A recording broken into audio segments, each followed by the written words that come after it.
I started yoga thinking it would just help me stretch, maybe fix my posture from sitting all day. But somewhere between the breathwork and the stillness, I realized yoga isn't just about the body, it's about learning to be okay with the silence and to notice what's happening on the inside. That curiosity, that pull to understand yoga beyond the mat brought me here today.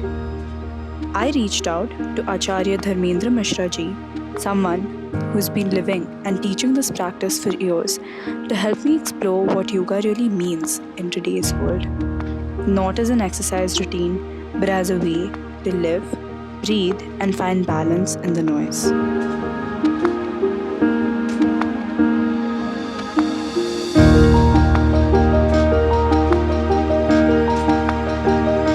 नमस्ते viewers, आज हमारे साथ है आचार्य धर्मेंद्र मिश्रा जी, जो हमें योग के बारे में जानकारी देंगे और ये बताएंगे कि हमारे जनरेशन के लिए योग कितना महत्वपूर्ण है। तो नमस्ते sir, welcome to this episode of weekly. तो मैं आपसे सबसे पहले रिक्वेस्ट करूंगी कि आप हमारे व्यूअर्स को आपके बारे में थोड़ा जानकारी दें।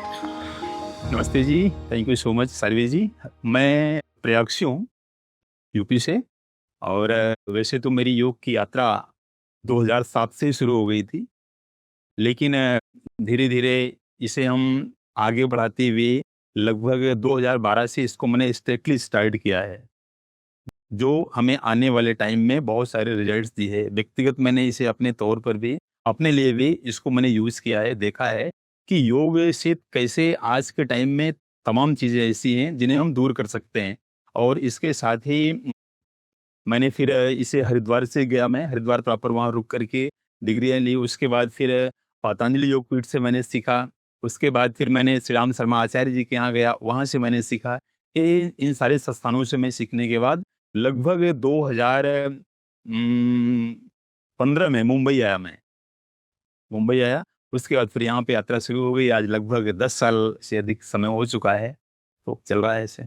तो आप लंबे समय से योग से जुड़े हुए हैं, तो आपको तब और अब में क्या अंतर दिखाई देता है? जी बिल्कुल, आपका प्रश्न बहुत अच्छा है।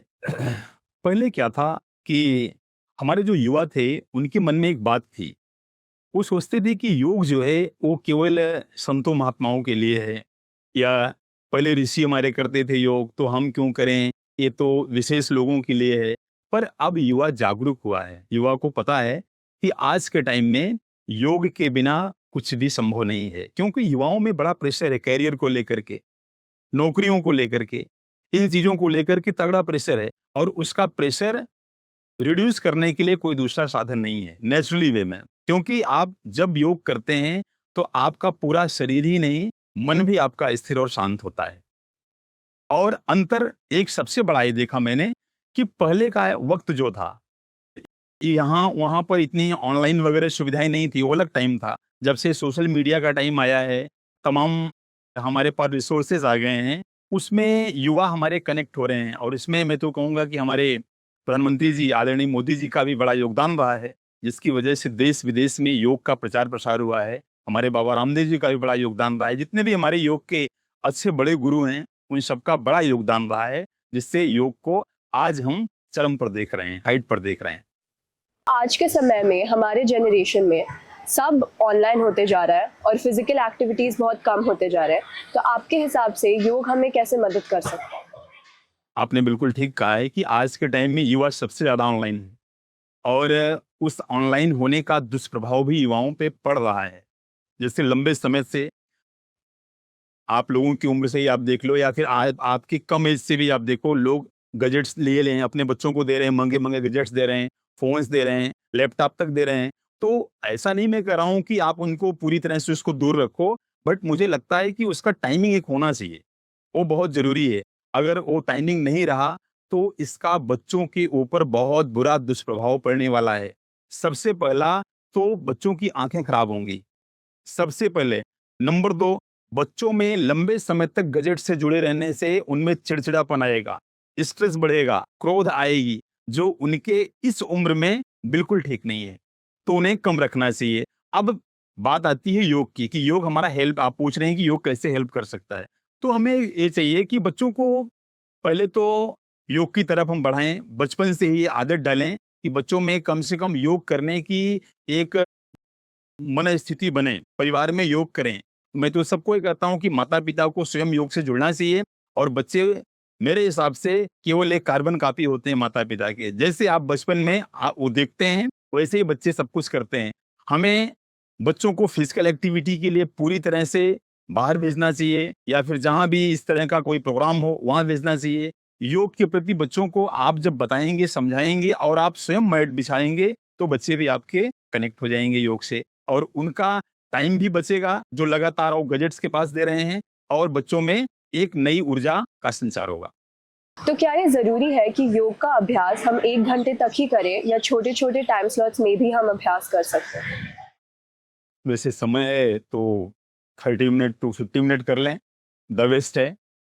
पर अगर समय कम है आपके पास तो आप कुछ छोटे-छोटे टाइम में भी योगाभ्यास कर सकते हैं।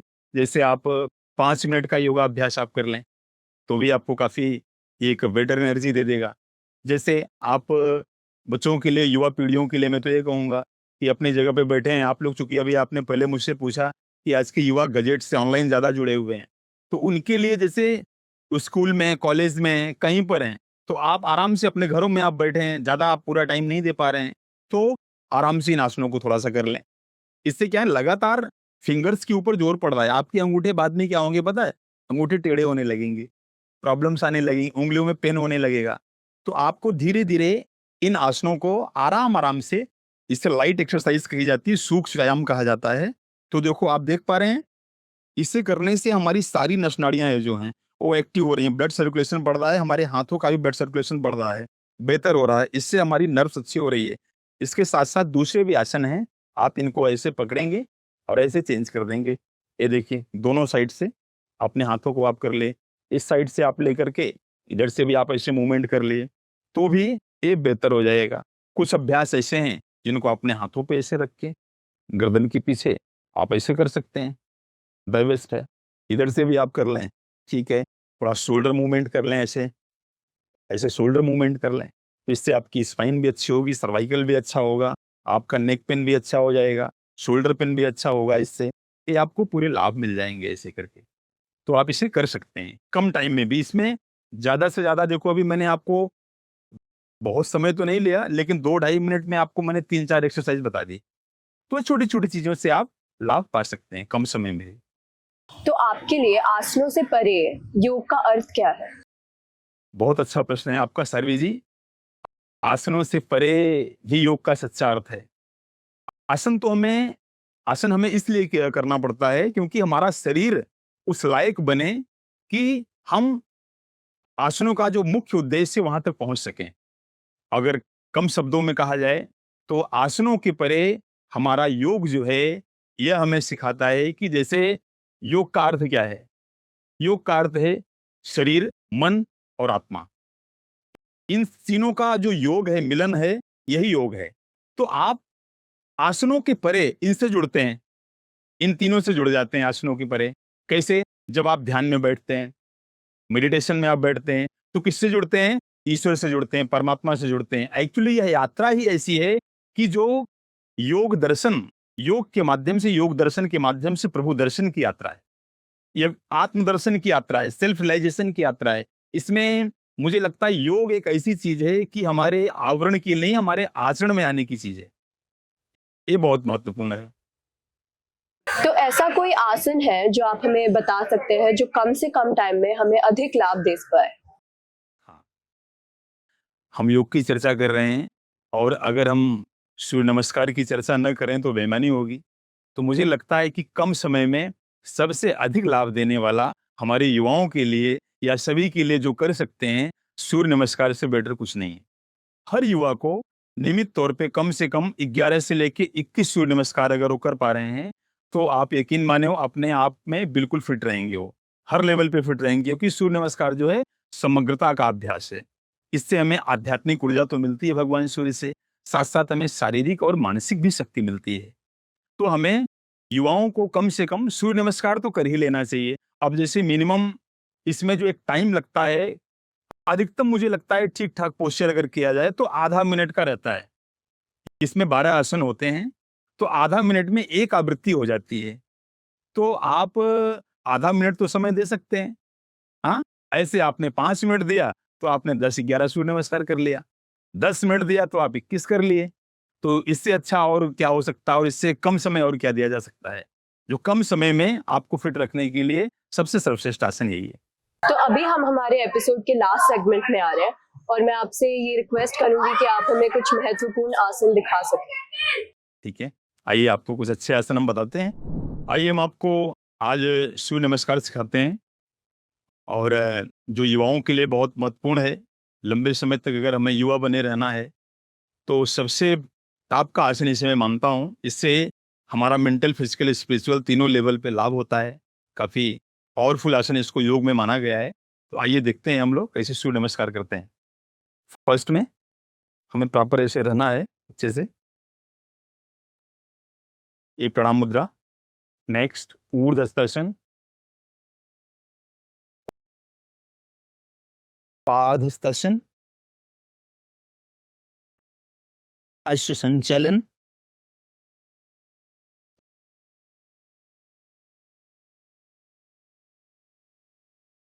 पर्वतासन।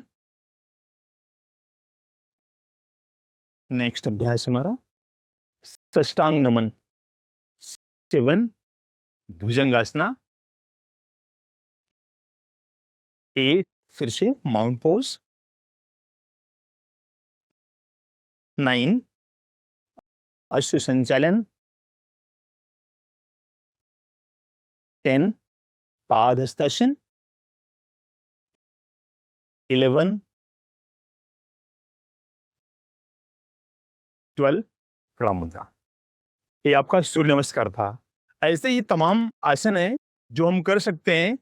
ये तो एक वार्म अप के तौर पे भी देखा जाता है और फिटनेस के लिए सबसे अच्छा आसन माना जाता है इसे। तो हम चाहें तो और भी बहुत सारे आसन कर सकते हैं, जैसे हम तिर्यक ताड़ासन, इन सारी चीज़ों को भी कर सकते हैं। जैसे हमारे बॉडी में ज़्यादा जकड़न हो तो आप लगातार ऐसे रखें, शरीर को थोड़ा स्ट्रेच कर लें, फिर साइड में थोड़ा सा जाएं, ऐसे, फिर से ऐसे। ये इसकी आवृत्ति आप कम से कम 8 बार 10 बार कर सकते हैं। इससे आपका जो बॉडी का स्ट्रेस है वो खत्म हो जाएगा, तनाव दूर होगा और मेंटली तौर पे आप प्रिपेयर्ड होते हैं। अगला अभ्यास हम करते हैं इसी क्रम में वृक्षासन। वृक्षासन भी काफी पॉपुलर आसन है। आप देखते होंगे कि वृक्षासन अक्सर हमें पोस्टर्स वगैरह में दिखाई देते हैं। तो आइए हम वृक्षासन का अभ्यास करते हैं। नॉर्मल अपने पाँव को यहाँ लगाना है और धीरे से मूवमेंट करेंगे हम ऐसे ऐसे।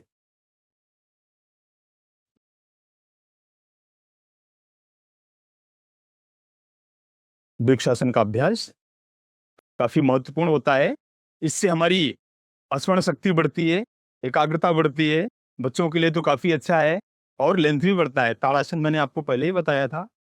और इसी क्रम में बहुत सारे ऐसे आसन हैं जो हम कर सकते हैं।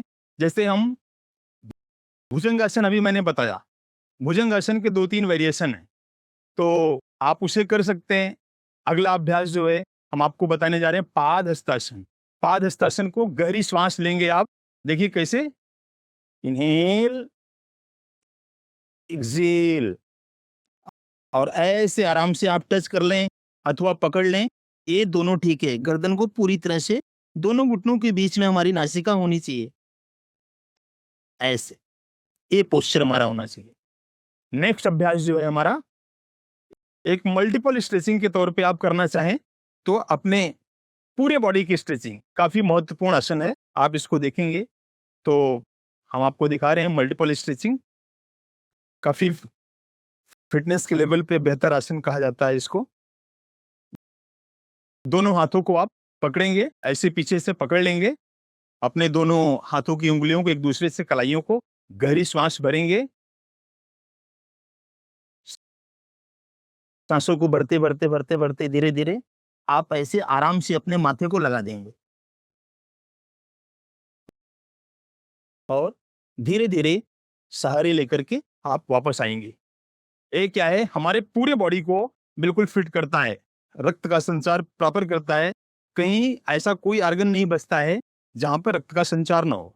आइए अब आपको हम आसनों के अलावा प्राणायाम जो सबसे महत्वपूर्ण है हमारे शरीर के लिए, हमारे ऑर्गन के लिए, जो रिवाइटल एनर्जी है, प्राणिक ऊर्जा है, उसके बारे में भी हम थोड़ा बात करते हैं। और मैं चाहता हूँ कि प्राणायाम जितना आसन महत्वपूर्ण है, उतना ही महत्वपूर्ण प्राणायाम है। तो हम उसे बैठ के करेंगे। आइए हम इसी क्रम में आपको कुछ ऐसे आसन बताते हैं, जिनसे हमारा स्पाइन अच्छा हो जाएगा, हमें बैठने में तकलीफ भी नहीं होगी और हमारा स्ट्रेस भी दूर होगा। तो इन्हीं आसनों के क्रम में सबसे पहले हम लगाते हैं पद्मासन। पद्मासन को धीरे से इस तरह से हमारे राइट लेग को लेफ्ट थाई के ऊपर लगाना है और धीरे से इस पे ऐसे चढ़ा लेंगे आराम से, ऐसे। अब आप आराम से किसी भी ध्यानात्मक आसन में बैठ सकते हैं। थोड़ा सा चेस्ट आपका उभरा हुआ होना चाहिए और आप प्रसन्न चित्त मुद्रा में रहेंगे।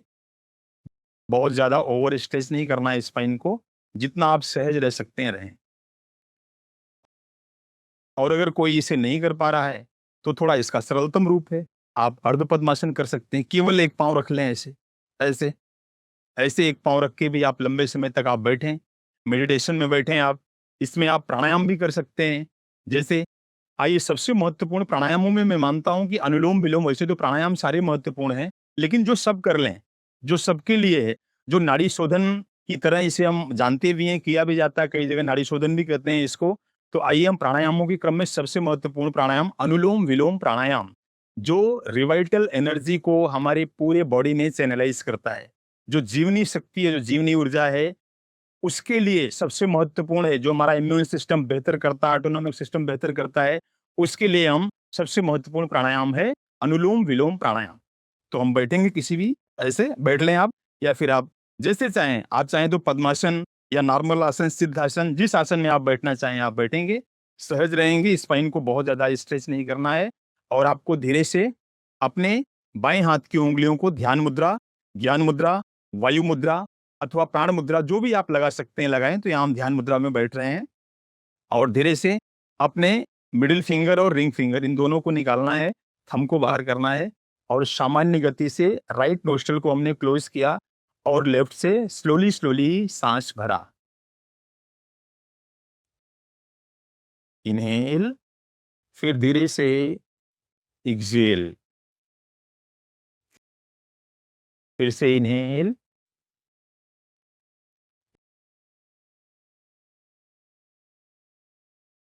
एक्सहेल। इसमें हम अल्टरनेट ब्रीदिंग करते हैं, क्योंकि राइट नोस्ट्रल से हमारा लेफ्ट ब्रेन कनेक्ट है और लेफ्ट से राइट कनेक्ट है। तो प्रॉपर हमारे ब्रेन को ऑक्सीजन मिलती है। हमारा हार्ट जो है उसे भी ऑक्सीजन की बहुत ज़्यादा आवश्यकता है। हार्ट के ब्लॉकेज के लिए भी बहुत अच्छा है, स्ट्रेस के लिए बहुत अच्छा है। जैसे आज के लाइफ़स्टाइल में तमाम तनाव भरा यह जो जीवन है, कार्टिसोल, तमाम चीज़ें ऐसी आ रही हैं हमारी लाइफ में कि जिसको हम हटा नहीं पा रहे हैं। तो मुझे लगता है प्राणायाम सबसे महत्वपूर्ण है। पहले हम कुछ आसनों का अभ्यास करेंगे, उसके बाद हम प्राणायाम करके अपने आप को हम फिट रख सकते हैं। प्राणायाम जो है, प्राणायाम से मेंटली तौर पे फिट रहते हैं। तो सबसे पहले मैंने आपको दिखाया, सबसे पहले आसनों में मैंने आपको दिखाया पद्मासन। पद्मासन करने के बाद आपको मैंने दिखाया अगला अभ्यास जो है अनुलोम-विलोम प्राणायाम का। इन चीज़ों को कंप्लीट करने के बाद आइए हम दूसरे भी प्राणायाम हैं, उनको भी हम कर सकते हैं। जैसे भस्त्रिका प्राणायाम। भस्त्रिका प्राणायाम जो है, ये कफ एलर्जी के लिए, जार बार-बार आपको सर्दी हो रही हो, आपको अस्थमा की दिक्कत हो, इन सब के लिए भस्त्रिका प्राणायाम बहुत ही महत्वपूर्ण है। कैसे? आइए हम भस्त्रिका प्राणायाम देखते हैं। इसके हम 2 प्रकार बताएँगे आपको। आपको जो ठीक लगे आप कर सकते हैं, आज़मा सकते हैं। पहला प्रकार तो नॉर्मल वाला देख लेते हैं आप। दोनों हाथों को ऐसे उठाएँगे, गहरी श्वास भरेंगे,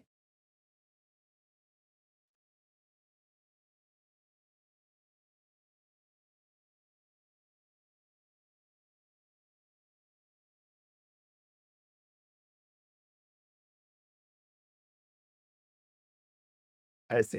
ये भस्त्रिका प्राणायाम है। इसको आप दूसरे तरीके से भी ऐसे भी कर सकते हैं।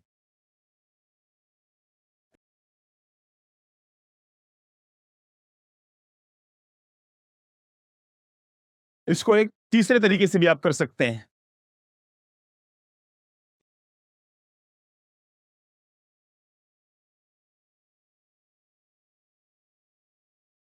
इस तरीके से आप इसको 2-3 तरीके से आप कर सकते हैं। अब अगला अभ्यास जो है हमारा कपालभाति। कपालभाति जो है बहुत ही महत्वपूर्ण अभ्यास है। ये आपको अंतिम अभ्यास बता रहा हूं मैं कपालभाति का। कपालभाति का जो मुख्य काम है, पहले तो आप इसके लाभ के बारे में जान लें, इसके फायदे क्या हैं। सबसे बड़ा इसका जो लाभ है, मुख्य रूप से कपालभाति हमारे आंतों को स्वस्थ रखता है, हमारे लीवर को बेहतर करता है, हमारी किडनी को अच्छा रखता है, हमारे प्रोस्टेट को अच्छा रखता है, महिलाओं में यूट्रस ओवरी को बेटर करता है। कोई सिस्ट हो किसी प्रकार की, वो डिसॉल्व हो जाती है कपालभाति को करने से। तो कपालभाति का अभ्यास हमें सभी को करना चाहिए। ये बहुत ही बेहतर क्रिया भी, कुछ लोग इसको कुछ विद्वान क्रिया कहते हैं, कुछ लोग इसको प्राणायाम की श्रेणी में भी रखते हैं। तो आइए दिखाते हैं आपको हम कपालभाति कैसे करना है। आप किसी भी ध्यान मुद्रा में उंगली रख लें, उसके बाद स्टार्ट करते हैं।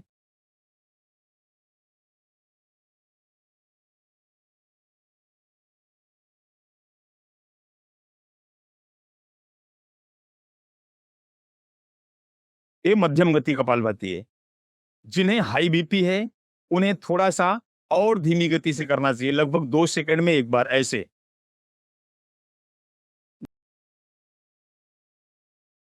जो फिट हैं, जो युवा हैं, उन्हें थोड़ी सी तीव्र गति से करना चाहिए।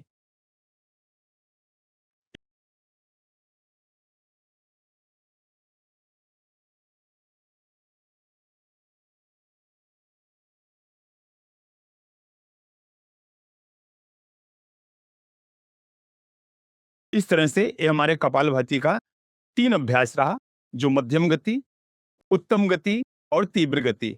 तो इसमें अपनी अपने क्षमता के अकॉर्डिंग आप जो चाहें उस तरीके से आप कर सकते हैं और अपने आप को स्वस्थ रख सकते हैं। तो ये था हमारा वीडियो योग के बारे में। और अगर आपको ये कंटेंट पसंद आया और आपको योग के बारे में और जानकारी चाहिए तो आप प्लीज़ आचार्य जी से कनेक्ट कीजिए। और आप कुछ बोलना चाहेंगे? मैं ये कहना चाहता हूँ कि जो युवा पीढ़ी है, योग तो ऐसी चीज़ है जो 5 वर्ष से लेकर के 95 साल तक, 95 ईयर्स तक आप इसको सीख सकते हैं, इसको आप जी सकते हैं और हर दिन अपने आप को एक नई ऊर्जा, नए उत्साह के साथ ला सकते हैं। बहुत बहुत धन्यवाद शर्वी जी, थैंक यू सो मच।